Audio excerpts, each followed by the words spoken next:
En ce moment même, sur l'archipel d'Hawaï, une dépression de type Kona est immobile au-dessus de l'État, comme un mécanisme bloqué dont chaque seconde ajoute du poids, de l'eau, de la pression. Vendredi 14 mars, en fin d'après-midi, les autorités d'Honolulu ont ordonné l'évacuation immédiate d'un campement de faible altitude sur la rive nord d'Oahu. Ce n'était pas une mesure de routine. Ce n'était pas une précaution symbolique.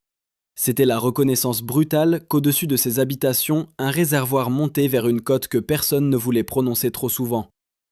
Ce que les scientifiques ont trouvé, ce n'est pas seulement une tempête. C'est une configuration atmosphérique lente, profonde, méthodique, capable de transformer plusieurs îles à la fois en bassins de rétention à ciel ouvert. À environ 1600 km au nord-ouest de la chaîne insulaire, le système a inversé les alizés, arraché l'humidité tropicale au sud et l'a tendue sur toutes les îles, de Kauai à Hawaii Island, comme une bande saturée qui ne se rompt pas. À Oahu seulement, plus de 132 000 clients d'Hawaiian Electric se sont retrouvés sans courant au plus fort de l'épisode. 2 des 3 lignes de transmission alimentant l'est d'Honolulu ont été endommagées. Un poteau a été détruit par la foudre sur l'une de ces lignes. Une seule artère énergétique restait alors entre des quartiers entiers et le noir complet. Dans le même temps, des rafales ont atteint 67 miles par heure au mont Aya. Sur Oahu, le mont Kala a enregistré 11,4 pouces de pluie en 24 heures, plus de 289 mm en un jour, sur des sols déjà gorgés par plusieurs journées de précipitations.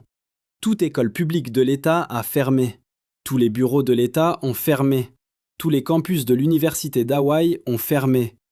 Avant même le pic de la crise, le gouverneur Josh Green avait signé une proclamation d'urgence. Honolulu, Maui County, Kauai County, puis Hawaii Island ont suivi. Quand un État entier commence à se mettre à l'arrêt avant l'impact maximal, c'est qu'il n'essaie plus de préserver la normalité. Il essaie de gagner du temps.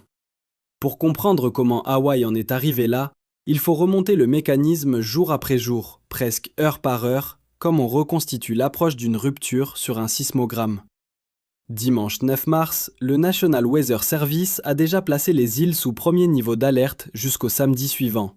Les modèles numériques convergeaient vers la formation d'un puissant Kona low au nord-ouest de l'archipel. Le Weather Prediction Center identifiait une anomalie particulièrement inquiétante, un talweg à inclinaison négative, couplé à un jet d'altitude de 222 à 259 km par heure. Pour le grand public, ce ne sont que des chiffres. Pour un prévisionniste, c'est une phrase entière. Cela signifie forçage dynamique durable, convection organisée, renouvellement des bandes pluvieuses et très faible probabilité d'une dissipation rapide. En d'autres termes, la machine dispose du carburant, de la ventilation et de l'architecture nécessaires pour continuer. Lundi 10 mars, l'éveil d'inondation couvre déjà toute la chaîne insulaire. Des fermetures préventives commencent. Des parcs d'État ferment à Kauai, des sentiers parmi les plus exposés sont interdits d'accès. La proclamation d'urgence du gouverneur permet la coordination des agences avant le cœur de la tempête. C'est un détail administratif seulement en apparence. En réalité, c'est un marqueur crucial dans la chronologie des catastrophes. Lorsque les autorités activent les pouvoirs extraordinaires avant l'événement, elles reconnaissent implicitement que l'infrastructure ordinaire risque de devenir insuffisante. Mardi 11 mars, l'atmosphère change de régime. L'humidité tropicale est aspirée vers le nord. Les valeurs d'eau précipitable atteignent 44 à 50 mm, avec des projections dépassant 57 mm en fin de semaine. Ce chiffre, là encore, semble abstrait. Mais l'eau précipitable, c'est la quantité totale de vapeur d'eau disponible dans une colonne atmosphérique si l'on en condensait tout le contenu. Au-delà de 50 mm autour d'Hawaï, on entre dans une plage où les pluies convectives peuvent devenir exceptionnellement efficaces, surtout lorsqu'elles sont réinjectées en continu sur les mêmes secteurs. Ce que les scientifiques voient alors, ce n'est pas une averse, ni même une ligne d'orage isolée. Ils voient une autoroute d'humidité. Mercredi 12 mars, les îles occidentales encaissent déjà plus de 10 pouces de pluie par endroit. Le National Weather Service alerte sur des orages violents, des vents destructeurs, des risques persistants jusqu'au week-end. Les cours d'eau commencent à réagir, les réservoirs montent. Parmi eux, celui qui attire l'attention de plus en plus d'ingénieurs et de responsables de la gestion d'urgence, le réservoir de Waiawa. Son niveau grimpe vers 75 pieds. L'eau ne frappe pas seulement les routes, les maisons ou les lignes électriques. Elle frappe aussi les marges de sécurité des ouvrages. Et quand une tempête rencontre un ouvrage vieillissant, la catastrophe n'est plus seulement météorologique, elle devient systémique. Jeudi 13 mars, l'État entier entre dans une phase de fermeture générale. Les écoles, les administrations, les institutions universitaires cessent leurs activités. Sur Hawaii Island, une proclamation d'urgence est signée. Mais pendant que les bureaux se ferment, les instruments, eux, continuent de mesurer. Le réservoir continue de monter. Et l'on comprend alors la logique propre à un Kona Low, cette logique qui le rend si redoutable dans les îles hawaïennes. Un Kona Low est une dépression coupée des flux principaux, formée au nord-ouest de l'archipel, qui inverse le schéma habituel des alizés. Au lieu d'un flux de nord-est relativement régulier, l'air humide remonte depuis le sud ou le sud-ouest. Kona signifie sous le vent en hawaïen. Ce simple mot contient déjà le problème. Les versants sous le vent, les secteurs les plus secs en temps normal, ont été aménagés, urbanisés, drainés, cultivés selon un climat moins arrosé. Leurs réseaux d'évacuation, leurs routes, leurs fossés, leurs zones habitées ne sont pas structurés pour absorber des volumes comparables aux façades au vent. Un Kona Low ne frappe donc pas seulement avec de la pluie. Il frappe là où la mémoire hydraulique du territoire est la plus faible. Vendredi, la situation atteint ce point particulier où chaque donnée isolée paraît déjà grave, mais où leur addition devient réellement terrifiante. La pression au centre du système de surface descend sous les 990 hectopascales au nord-ouest de la chaîne. Les valeurs d'eau précipitable dépassent 57 mm. Les bandes de pluie déversent entre 1 et 3 pouces par heure sur Oahu, parfois de façon soutenue. Jusqu'à 76 mm par heure. Or, un sol saturé ne discute pas, il refuse. L'infiltration s'effondre, le ruissellement prend le relais, les fossés débordent, les ravines accélèrent, les routes deviennent des chenaux. Farrington Highway devient impraticable entre Aleiwa et Kaena Point, tandis que des secteurs de Waialua sont déjà inondés en plein après-midi. À ce stade, la pluie n'est plus simplement une pluie. C'est une conversion directe du ciel en débit de crue. Et c'est ici que le cœur géophysique du récit rejoint le cœur historique. Au-dessus de Waialua, il y a le barrage de Waiawa. Achevé en 1906, un barrage en remblai, 88 pieds de haut, 660 pieds de long. Construit pour irriguer les plantations de sucre et d'ananas qui ont structuré l'économie de l'île durant des décennies. Il retient environ 2,5 milliards de gallons d'eau alimentés par 2 branches de la Kaanehana Stream, le plus long cours d'eau d'Oahu. Le corps des ingénieurs de l'armée américaine l'a classé barrage à haut danger. Non pas parce qu'il est le plus grand, mais parce que sa rupture menacerait directement des vies humaines. Environ 2500 personnes se trouvent dans la zone où l'onde de submersion pourrait se propager. Voilà ce que signifie haut danger dans le vocabulaire technique. Pas une simple défaillance structurelle, mais une défaillance qui rencontre des êtres humains sur sa trajectoire. Le problème est ancien. Un premier rapport de sécurité en 1978 identifie des déficiences. En 2009, le Department of Land and Natural Resources ordonne aux propriétaires, dont Dole Food Company, d'effectuer des travaux. Seule une partie des préparatifs est menée à bien. Les autorités signalent que l'intégrité structurelle du déversoir reste incertaine et pourrait être compromise lors d'un épisode pluvieux majeur. En 2016, le niveau maximal du réservoir est limité à 65 pieds, soit 15 pieds sous la crête du déversoir. Le barrage est classé haut danger, état médiocre, risque très élevé. L'État prévoit des millions de dollars pour l'acquisition et bien davantage pour les réparations. Et pendant des années, le temps administratif s'étire plus lentement que le vieillissement du remblai. C'est toujours ainsi que la vulnérabilité s'installe, pas dans l'ignorance, mais dans l'intervalle entre l'identification du risque et l'action complète. Puis survient l'ironie parfaite, l'ironie noire, celle qui semble écrite par une physique sans pitié. Alors que la tempête remplit le réservoir, la réunion au cours de laquelle le Board of Land and Natural Resources devait se prononcer sur l'acquisition du barrage est annulée en raison de la fermeture gouvernementale provoquée par cette même tempête. Le système que l'État tente d'acheter et de sécuriser depuis des années se remplit précisément au moment où l'État ne peut plus se réunir pour avancer sur son achat. À ce niveau, le drame cesse d'être seulement météorologique ou hydraulique. Il devient civilisationnel. Une société sait. Une société écrit des rapports. Une société budgète. Une société programme un vote. Puis l'événement arrive avant la dernière signature. Vendredi soir, le niveau du réservoir atteint 82,8 pieds. La défaillance survient à 90 pieds. 7 pieds de marge. Un chiffre sec. 7 pieds. Ce n'est rien quand l'apport reste soutenu, quand les sols du bassin versant n'absorbent plus, quand chaque cellule orageuse peut ajouter un nouveau palier. Le directeur de la gestion d'urgence, Randall Collins, déclare qu'une rupture pourrait envoyer l'eau en aval très rapidement et provoquer des inondations catastrophiques. Les habitants de Waialua et Aleiwa sont invités à se préparer à évacuer à bref délai. Et au camp d'Otaka, établissement de faible altitude historiquement lié aux ouvriers des plantations, l'ordre tombe. Partir immédiatement. Il faut s'arrêter un instant sur ce lieu, parce que le récit n'est pas seulement celui d'un barrage ancien sous une pluie extrême. Otaka Camp est l'ombre historique de l'économie de plantation. On a logé là, en aval, les travailleurs qui ont bâti la richesse agricole dépendante du barrage en amont. Le sucre a structuré le paysage. L'ananas a restructuré les bassins versants. Les fossés, les canaux, les routes, les digues, les zones de logement, tout cela a été posé selon une logique productive. Un siècle plus tard, l'ouvrage est jugé dangereux, le camp existe toujours sous sa menace. Et c'est la même topographie sociale qui réapparaît dans l'urgence. Ceux qui sont en bas reçoivent d'abord la gravité, ensuite l'eau, enfin l'ordre d'évacuer. La catastrophe naturelle suit souvent les anciennes lignes de pouvoir, aussi fidèlement qu'une rivière suit sa pente. Les échos du passé sont partout dans cette crise. Hawaï a déjà connu des épisodes où les pluies extrêmes ont révélé la fragilité réelle des îles. Des routes coupées en quelques heures, des localités isolées. Des glissements de terrain déclenchés par des accumulations que les cartes de zonage traitaient comme exceptionnelles, des vallées où l'on redécouvre trop tard l'ancien tracé des eaux. Sur ces îles volcaniques, aux pentes abruptes, au sol parfois mince, aux bassins versants très réactifs, le temps entre la pluie et la crue se compte souvent non en jours, mais en dizaines de minutes.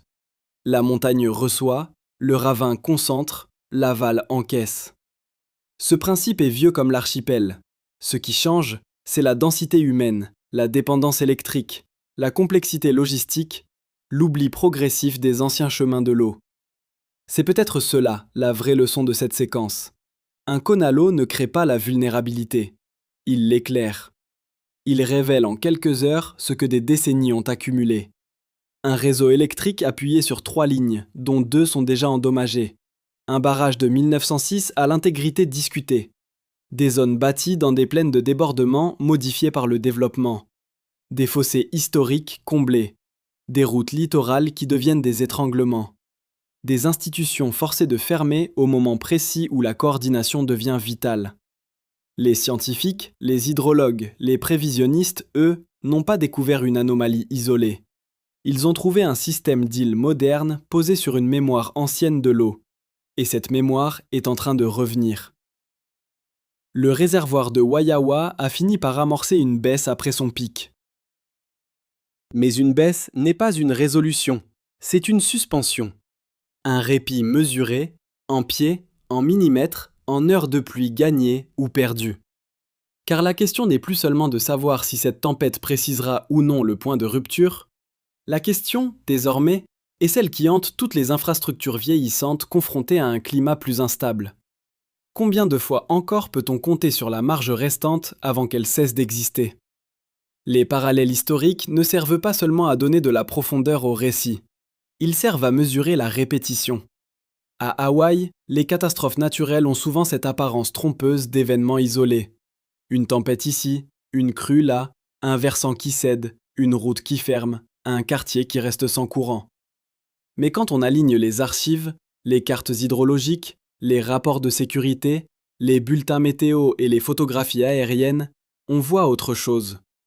On voit une succession de signaux qui reviennent, comme le battement d'un pendule trop régulier pour être ignoré. Chaque génération reçoit sa version de l'avertissement. Chaque génération croit encore disposer d'un peu de temps. Dans les îles, la mémoire des pluies extrêmes est ancienne.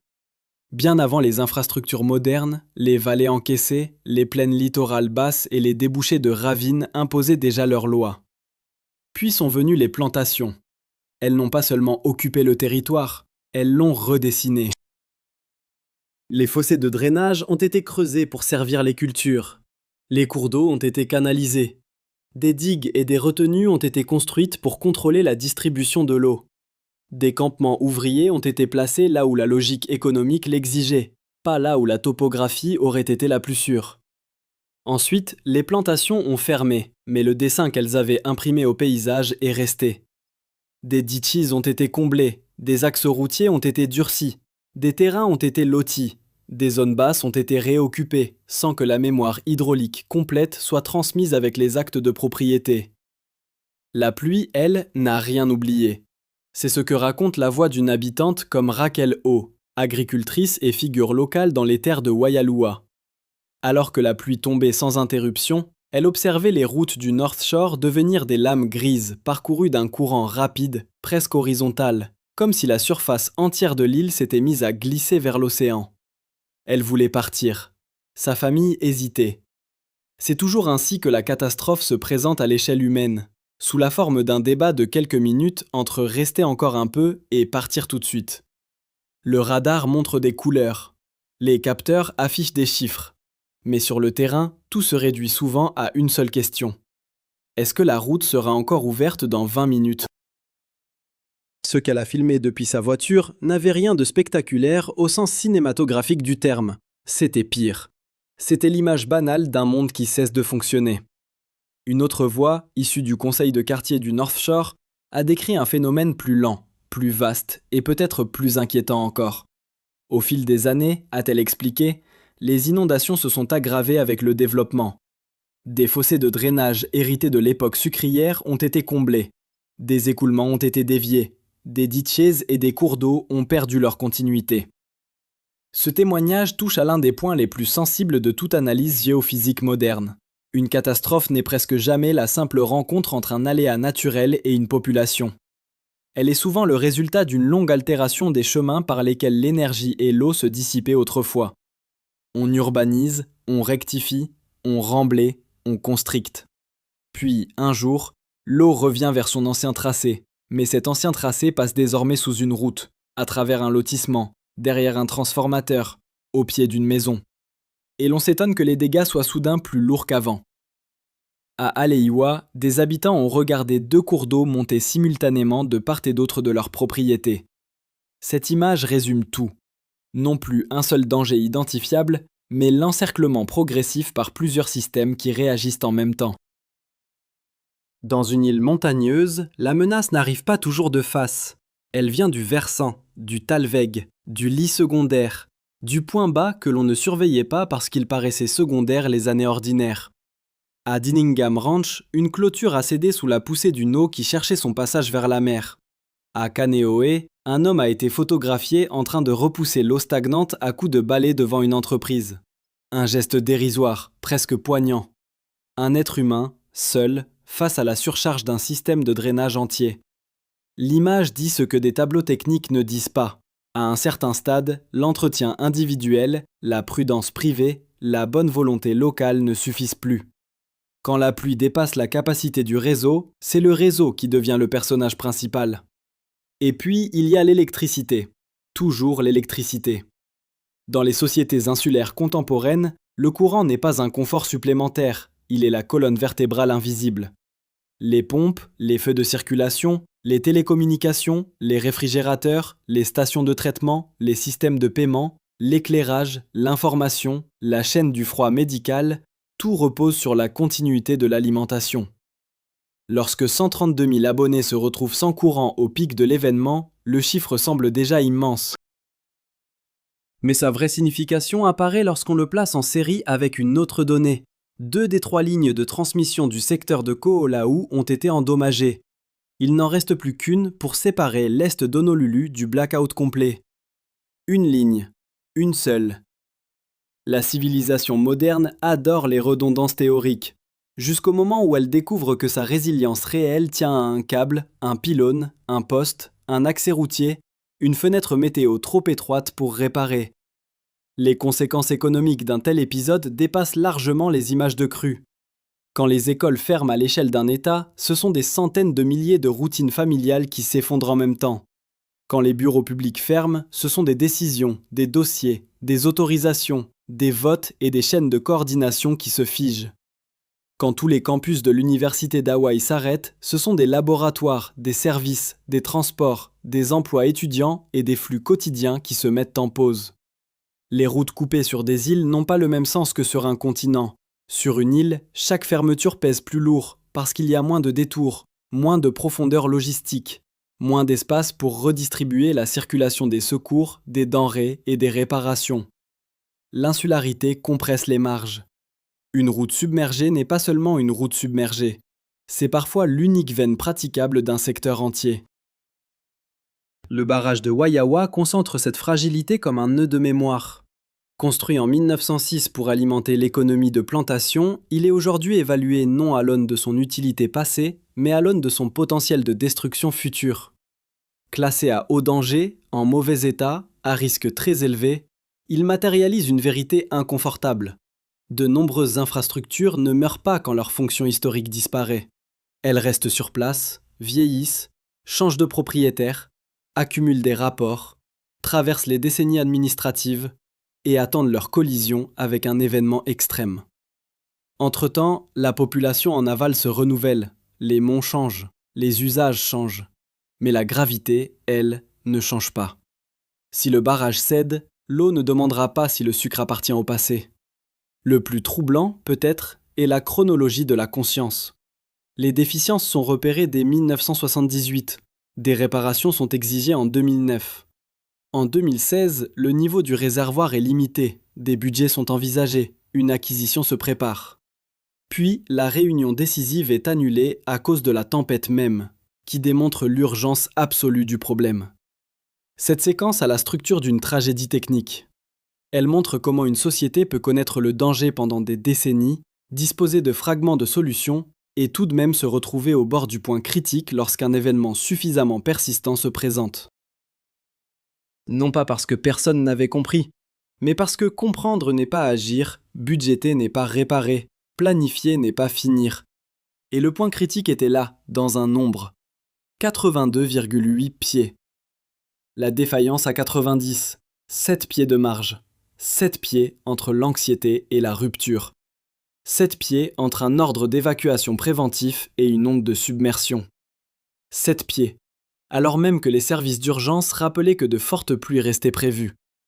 Dans un laboratoire, 7 pieds peuvent sembler une marge. Sur un bassin versant saturé, sous des bandes convectives lentes, sur un ouvrage vieux de 120 ans dont l'intégrité du déversoir est contestée, 7 pieds ressemblent davantage à un sursis. Le réservoir a ensuite commencé à redescendre. C'est la phrase que tout le monde veut entendre. Mais dans la logique des catastrophes, la décrue n'efface pas la démonstration, elle l'aggrave. Car ce que cet épisode a révélé, c'est une structure de risque qui ne disparaîtra pas avec le retour du soleil. Les prochains systèmes sont déjà dans les modèles, peut-être moins puissants, peut-être plus rapides, peut-être décalés vers une autre île, peu importe. Le mécanisme général, lui, demeure. Les cônes à l'eau sont des systèmes capables de se bloquer, d'inverser les flux et de charger les versants les moins préparés avec une humidité tropicale profonde. Dans un climat plus instable, avec des océans plus chauds capables d'alimenter davantage de vapeur d'eau, le plafond des précipitations extrêmes devient une question centrale. Pas une certitude simple, mais une tendance lourde. Quand l'atmosphère contient plus d'eau, elle peut, dans les bonnes configurations dynamiques, en lâcher plus d'un coup. Et sur un archipel de pentes courtes, de vallées abruptes et d'infrastructures concentrées, quelques heures suffisent à transformer un événement sévère en crise multidimensionnelle. Le futur risque donc de ne pas ressembler à une apocalypse unique, mais à une répétition. Une répétition de coupures, d'évacuations, de glissements, de routes fermées, de réunions annulées, de budgets retardés, de réparations incomplètes, de marges qui se réduisent à mesure que les événements extrêmes testent les mêmes points faibles. C'est cela, l'horloge réelle. Pas seulement la tempête actuelle, mais la cadence entre les tempêtes et la vitesse à laquelle la société répare entre deux impacts. Si la réparation va moins vite que le retour des aléas, alors le système entier entre dans une dette de vulnérabilité. Et toute dette finit par être recouvrée. Alors l'avertissement final n'a rien de poétique. Il est matériel. Il concerne les barrages anciens, les réseaux électriques de montagne, les routes littorales basses, les plaines alluviales urbanisées, les fossés de drainage oubliés, les campements historiques encore exposés, les bassins versants dont la mémoire physique a été recouverte par la mémoire courte du développement. La question n'est plus de savoir si l'on peut empêcher la pluie. La question est de savoir si l'on peut encore réduire suffisamment vite la quantité de désastres contenus dans le paysage avant le prochain épisode. Chaque rapport non appliqué, chaque inspection ajournée, chaque ouvrage laissé dans une catégorie risque élevé devient une réserve de catastrophes futures. Il faut dire les choses clairement. Ce que les scientifiques ont trouvé dans cet événement, ce n'est pas un simple accident météorologique au-dessus du Pacifique. C'est l'exposition, presque clinique, de la fragilité d'un archipel moderne. Une tempête a suffi pour fermer l'État, plonger des dizaines de milliers de foyers dans le noir, isoler des communautés, tester un barrage classé dangereux et rappeler que certaines zones vivent encore sous des décisions d'aménagement prises il y a plus d'un siècle. Le pendule bat toujours. Il bat dans les bulletins du National Weather Service. Il bat dans les courbes de niveau des réservoirs. Il bat dans les transformateurs frappés par la foudre. Il bat dans les vallées dont les cours d'eau montent plus vite qu'une décision d'évacuation. Et c'est ici que l'appel à l'action doit cesser d'être abstrait. Il faut inspecter, réparer, acquérir, renforcer, redessiner. Il faut restaurer les voies de drainage disparues quand c'est possible, cartographier honnêtement les zones d'inondation, protéger les communautés situées en aval des ouvrages anciens, durcir les réseaux électriques, créer de vraies redondances et surtout, agir pendant l'intervalle de calme, parce qu'au moment de la pluie maximale, il est déjà trop tard. Les îles ne manquent pas de science. Elles manquent de temps utile entre la connaissance et l'exécution. Comment expliquer aux habitants d'un camp construit pour loger les travailleurs des plantations qu'ils vivent encore un siècle plus tard sous la menace du même système hydraulique qui soutenait cette économie ? Comment expliquer à des familles privées d'électricité que leur sécurité dépend d'une seule ligne encore debout ?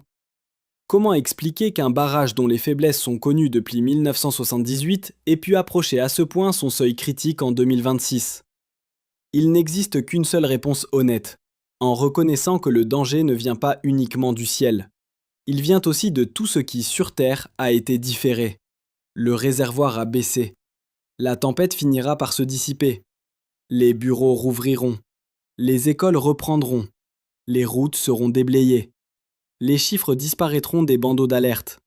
Mais rien de cela n'effacera la phrase fondamentale de cette crise. Le barrage est toujours là. Le camp est toujours en dessous, le réseau est toujours vulnérable. Et le prochain système, lui aussi, est déjà quelque part sur les cartes.